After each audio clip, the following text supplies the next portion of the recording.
Magic Mike Johnson? Is that what we're going to call him? I guess so. Florida Congressman Matt Gaetz has praised the new Speaker of the House after his shocking ascent to the podium yesterday. Let's listen in. He is sharp. He will be as respected in the halls of in the homes of our most meaningful, righteous, and patriotic donors as he will at the rallies with our most enthusiastic and meaningful activists. It is going to be a great moment for the House. And you know what? At the very end, when some people didn't know if they could still even bring back McCarthy, a few of them just left the room and didn't vote. And the swamp is on the run. MAGA is ascendant. And if you don't think that moving from Kevin McCarthy to MAGA Mike Johnson shows the ascendance of this movement and where the power in the Republican Party truly lies, then you're not paying attention. But they are crying, they are hand-wringing and bedwetting over on K Street because we have an honorable, righteous man who is about to take this position. He's going to do great things for the country. I mean, look, I think there's some truth to Matt Gaetz saying here, we got a win. We replaced McCarthy with a speaker who seems to be, it remains to be seen, I guess, but is likely much more conservative, much more Trumpy, is more in line with what Matt Gaetz, Jim Jordan, that faction wants. So whether that's going to result in any substantive difference remains to be seen, but I see why Matt Gaetz is feeling pretty proud of himself. He successfully did the thing. I mean, he did what he set out to do. There is definitely an argument for it. And again... Oh, and also he's right. Sorry to interrupt. He's also right about the bedwetting going on among more establishment conservative types of like never Trump Republican people. I've been seeing their reaction. Their reaction is like, yep, Matt Gaetz won. And that's bad from their perspective. But they totally agree that this was Matt Gaetz running the show, taking things over, got what he wanted, and then they also think that's a crisis for our democracy. That's definitely an argument if you were invested in the can Matt Gaetz control the speaker? Can the Freedom Caucus put someone more MAGA in the spot than Kevin McCarthy? Sure, if that was the goal, then you win.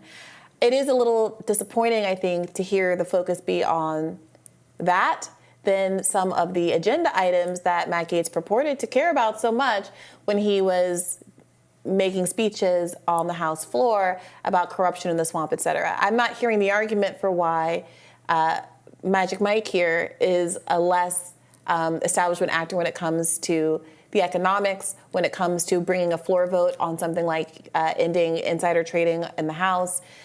The draining the swamp was actually kind of full-blown corruption issues that Matt Gaetz was kind of throwing up when people were attacking him and accusing him of being self-aggrandizing. I would like to see more evidence that Mike Johnson is invested in actually draining the swamp as opposed to just being pro-Trump. Being pro-Trump is not a policy. Yeah.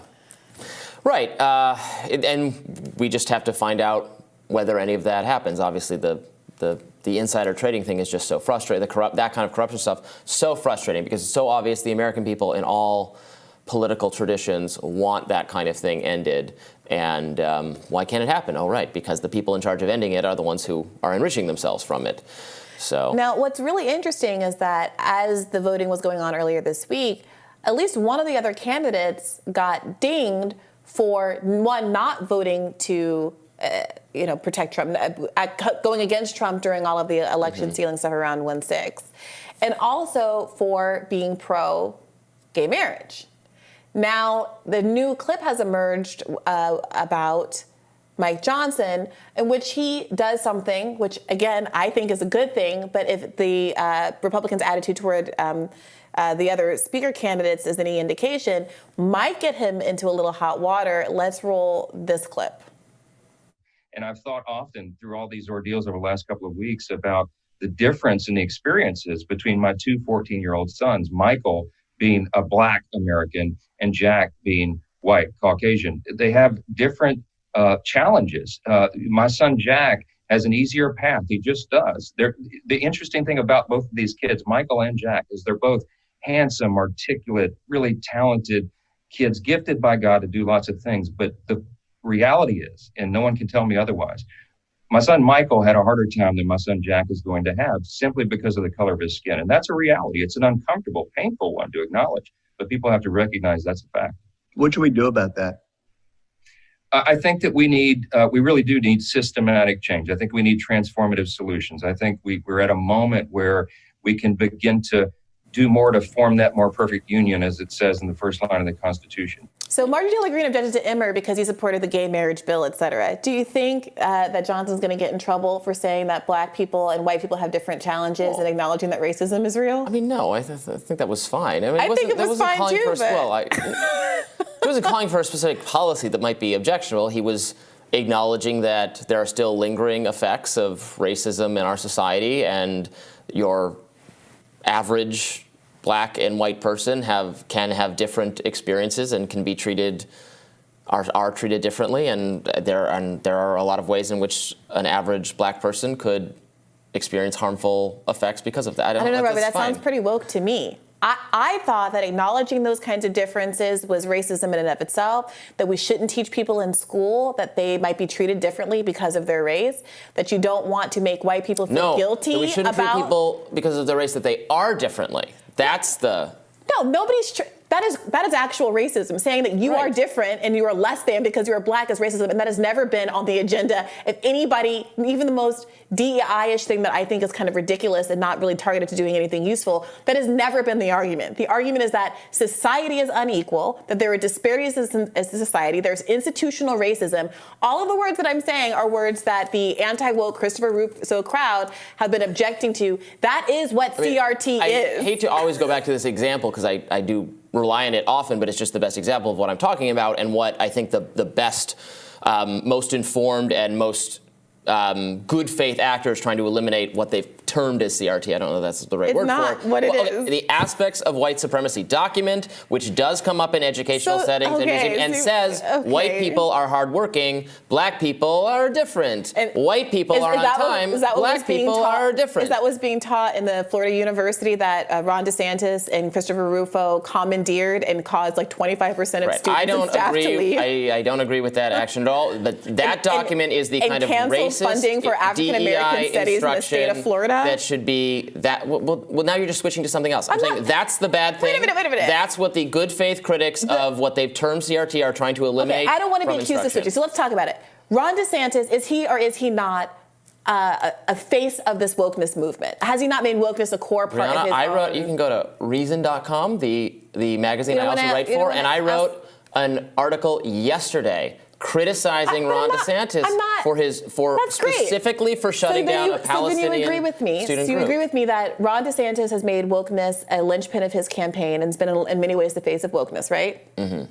And that he appointed Christopher Rufo to some position at this university. I don't remember what it is off the top of my head, but policy-driven, Christopher Rufo is no fan of mine. He has said repeatedly that libertarianism is the thing he hates most. Okay, I don't claim him as one of my... In the course of all of that, they stopped federal funding to African American studies programs at state-funded schools in Florida and eliminated all of those kind of identity group studies from that university, that specific university where Christopher Rufo was appointed in Florida, right? Mm-hmm. So you would agree with me that is much more expansive than objecting to one document that was used in some niche places in the United States of America for DEI purposes, in a HR DEI employment context, It shows up all over the place. It shows up in... Okay, let's say it happened at 1,000 workplaces across America. Would you agree that what is under attack is much more than one document that we can all agree is bad? I don't need to rank these things. I'm opposed to both. I'm ranking them. I'm saying that the attack on African American studies is much more broad than this one DEI document that you're using as an example. The attack on African American studies in Florida? And across the country. Yes. How is it under attack across the country? By school boards, et cetera, who are trying to exclude CRT, which is Christopher Rufo's own statement.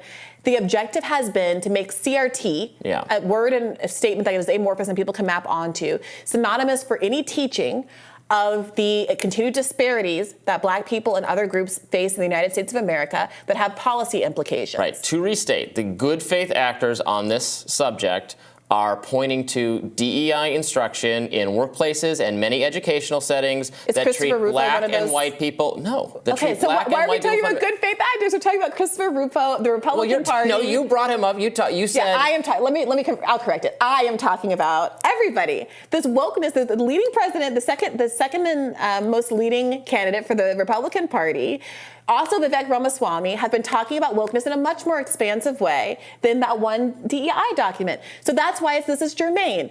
To those people who are the leading voices critiquing wokeness in the United States of America and the Republican Party, saying just the obvious, like this guy said, that I have a black son, I have a white son, I'm raising them in the same house, and I can observe the different challenges that my black son is facing in the world because of racism than what my white son is facing, would not be a framing that is accepted by that crowd, by the Christopher Rufo crowd. I'm just saying, pretending that, and I'm not saying you're doing this, but a lot of liberals do this, to talk about this attack on CRT like there's no legitimacy to it whatsoever, that there's nothing wrong with DEI. I mean, what's her Robin DiAngelo still gets booked to speak at conferences and educational seminars and so forth, putting forth these utterly discredited, harmful, and at their root racist ideas that shouldn't be taken seriously by anyone, but they are.